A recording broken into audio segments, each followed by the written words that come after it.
जी sir, बहुत शुक्रिया आपका। राजेश जी, 24,600 गया, 400 गया, 200 गया, 24,000 भी गया, अब ये 200 डीएनए भी चला गया। कहां तक जाएगा बाजार ये? Good afternoon Abhishek ji, good afternoon everyone. सो देखिए, आज 200 डे मूविंग एवरेज का टूटना ऑलमोस्ट एक महीने बाद। पिछली बार हमने देखा था कि मार्केट ने करीब 21 नवंबर के आसपास एक बॉटम बना के वहाँ से रिकवरी दी थी। उस समय भी हम 200 डे मूविंग एवरेज के नीचे ही ट्रेड कर रहे थे, लेकिन उस समय के लो काफ़ी नीचे के स्तर है। अगर हम बात करें तो करीब 23,350 के आसपास के क्लोज थी 21 नवंबर को। ऑलमोस्ट अब एक महीने बाद वापस हम रिविजिट कर रहे हैं 200 डे मूविंग एवरेज को। अब आज का क्लोज 23,800 के नीचे होना ये काफ़ी चिंता का विषय है, क्योंकि हम एक्सपायरी की तरफ बढ़ते हुए दिख रहे हैं दिसंबर सीरीज़ के लिए, और उस मुकाम पे हमारा ये 200 डे मूविंग एवरेज का इंपॉर्टेंट सपोर्ट एरिया टूटना ये दिखाता है कि अब यहाँ से डाउनसाइड फर्दर एक्सटेंड हो सकती है। अगर हम आज का क्लोज 23,800 के नीचे या 23,700 के नीचे ही करते हैं तो ये डाउनसाइड 23,350 जो कि प्रीवियस लो थे नवंबर में, वहाँ तक के भी ये डाउनसाइड अब ओपन होते हुए दिखती है। हालांकि मार्केट का स्ट्रक्चर देखें, डेरिवेटिव डेटा में भी देखें तो ओवरसोल्ड स्ट्रक्चर जरूर है। पुट कॉल रेशो भी 0.70 के आसपास निफ्टी का आते हुए दिख रहा है और बैंक निफ्टी का 0.50 के आसपास। हालांकि ओवरसोल्ड जोन में है, लेकिन एफआई का जो सप्लाई प्रेशर है और उसको काउंटर करने के लिए कोई भी एक सब्सटेंशियल बाइंग एक्शन डीआईआई या रिटेल की तरफ से नहीं है, जिसके चलते प्राइस टूटते हुए दिख रहे हैं। तो हमें लगता है ये थोड़ा और सप्लाई प्रेशर रह सकता है जब तक 23,800 के ऊपर हम वापस रिकवर नहीं होते अगले एक या दो ट्रेडिंग सेशन में भी, तो ये सप्लाई कंटिन्यू रहेगा। देन हो सकता है 23,350 के दायरे भी यहाँ पे आते हुए दिख सकते हैं डाउन साइड में। वहीं बैंक निफ्टी की बात करें तो बैंक निफ्टी ने भी अपना इंपॉर्टेंट लेवल अब 51,000 का तोड़ दिया है, जो कि मेजर पुट बेस कॉन्सेंट्रेशन था। तो इस तरीके का मार्केट ये दिखाता है कि एक काफ़ी नेगेटिव सेंटिमेंट मार्केट में बने हुए, और बैंक निफ्टी में भी अब 50,500 50,200 की तरफ भी फिसलते हुए दिख सकता है, जो कि आई थिंक बैंक निफ्टी का वो 200 डे मूविंग एवरेज का लेवल है। अगर हम देखें तो 50,500 के आसपास 200 दिन का मूविंग एवरेज है, तो वहाँ तक की डाउन साइड तो बैंक निफ्टी की भी ओपन होते हुए देखने को मिल रही है। एक और इम्पॉर्टेंट पॉइंट यहाँ हाईलाइट करना चाहूँगा अभिषेक जी, कि ये जो बड़े मूव आ रहे हैं ये पिछले 3-4 हफ्तों में देखेंगे, जब से वीकली ऑप्शन एक्सपायरी बंद हुई है और निफ्टी और सेंसेक्स की वीकली ऑप्शन एक्सपायरी रही है, ये दोनों दिन ही बड़े मूव इंडाइसेस में बनते हुए दिख रहे हैं। कल के सेशन में भी निफ्टी में बड़ा कट था, और आज सेंसेक्स की एक्सपायरी है, वीकली एक्सपायरी, तो आज भी यहाँ पे बड़ा कट इंडाइसेस में देखने को मिला है। तो ये पिछले 3-4 हफ्तों में हमने देखा है कि गुरुवार और शुक्रवार के दिन इंडाइसेस में काफ़ी बड़े मूव बनते हुए दिख रहे हैं। तो ये थोड़ा सा चिंताजनक विषय है कि ये क्या ऑप्शन एक्सपायरी के चलते, क्या निफ्टी और सेंसेक्स के ऑप्शन प्लेयर के चलते तो ये दबाव इंडाइसेस में नहीं बनते हुए दिख रहे हैं। बिल्कुल राजेश जी, आपका ये ऑब्जर्वेशन भी बिल्कुल अप्रोप्रिएट है और इस पर भी नज़र होनी चाहिए और इस पर भी गौर ज़रूर करना चाहिए। आज सुबह जब बाजार खुले तब ऐसा लग नहीं रहा था कि 5वें दिन भी रिवर्स गियर लगेगा।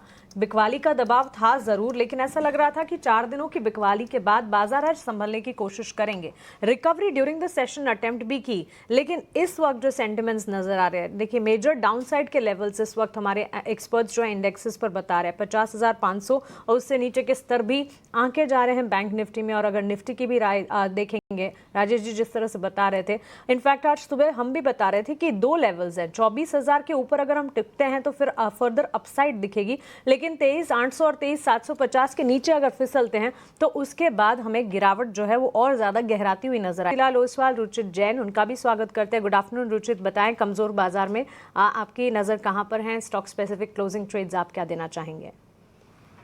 नमस्ते, वेरी गुड आफ्टरनून मानसी जी। वेल, 2 स्टॉक्स है, एक शॉर्ट और एक लॉन्ग आइडिया रहेगा। शॉर्ट साइड पे गोदरेज प्रॉपर्टीज के फ्यूचर्स में बिकवाली की सलाह रहेगी। तो आइडियली थीम ये प्ले कर रहे हैं कि जो रीसेंट पुलबैक मूव या अप मूव हमने मार्केट्स में देखा था, उसमें कौन से ऐसे स्टॉक्स थे जहाँ पे सेक्टोरियल थोड़ा रिलेटिव अंडर परफॉर्मेंस था। और रियल्टी स्पेस में देखिए तो रियल्टी स्पेस में जो अप मूव आई थी ऑफ लेट, उसमें हमने देखा था कि डीएलएफ जैसे स्टॉक्स में एक अच्छा लीडरशिप देखी थी, डीएलएफ हो, ओबेरॉय रियल्टी हो। लेकिन गोदरेज प्रॉपर्टी एक ऐसा स्टॉक है जहां पे प्रीवियस स्विंग हाई के आसपास स्टॉक गया नहीं और तेजी में पार्टिसिपेशन नहीं था।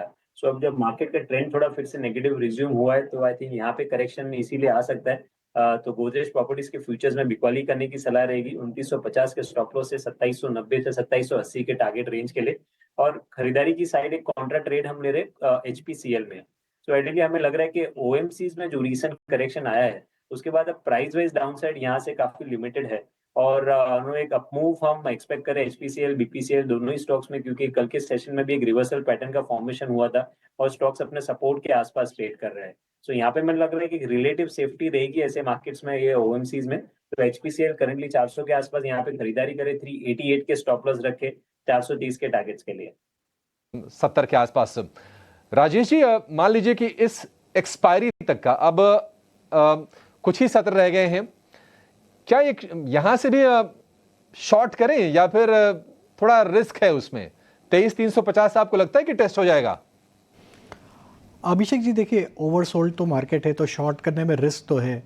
जो हाई रिस्क ट्रेडर है और स्टॉप लॉस को स्ट्रिक्टली फॉलो कर सकते हैं उनके लिए तो अभी भी इंडाइसेस में एटलीस्ट अपॉर्चुनिटी है, क्योंकि हमें लगता है जिस तरीके से आज ब्रेकडाउन हुआ है 200 डे मूविंग एवरेज का डिसाइसिव ब्रेकडाउन, और ओवरसोल्ड ट्रेजेक्ट्री में भी हम देख रहे हैं कि फॉलो अप सेलिंग यहाँ पे कंटिन्यूस बेसिस पे आते हुए दिख रही है।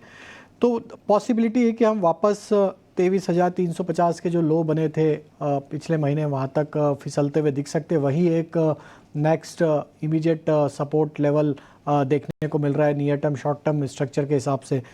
तो और आज हम अब 23,600 के नीचे भी फिसल चुके, तो हमें लगता है yes there is a possibility कि हम 23,350 के लेवल को रिटेस्ट कर सकते हैं अगले 1 से 2 ट्रेडिंग सेशन में। 23,350 तक निफ्टी जाने का खतरा है।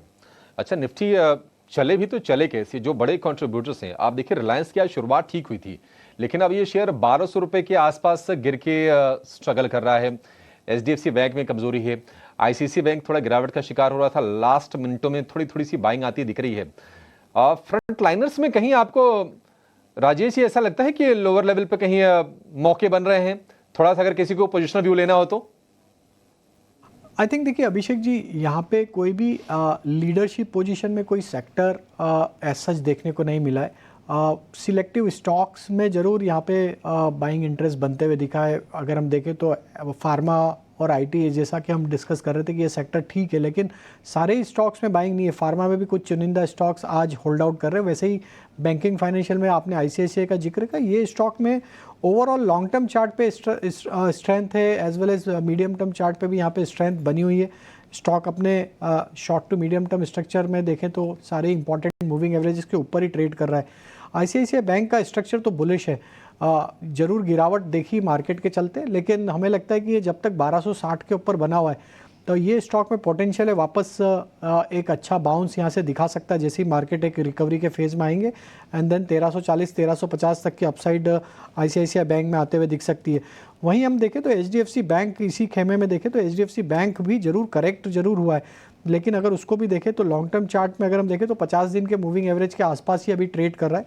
तो यहाँ पे भी अगर 1750 के लेवल को ये बचा पाता है तो यहाँ से भी एक रिकवरी आते हुए दिख सकती है।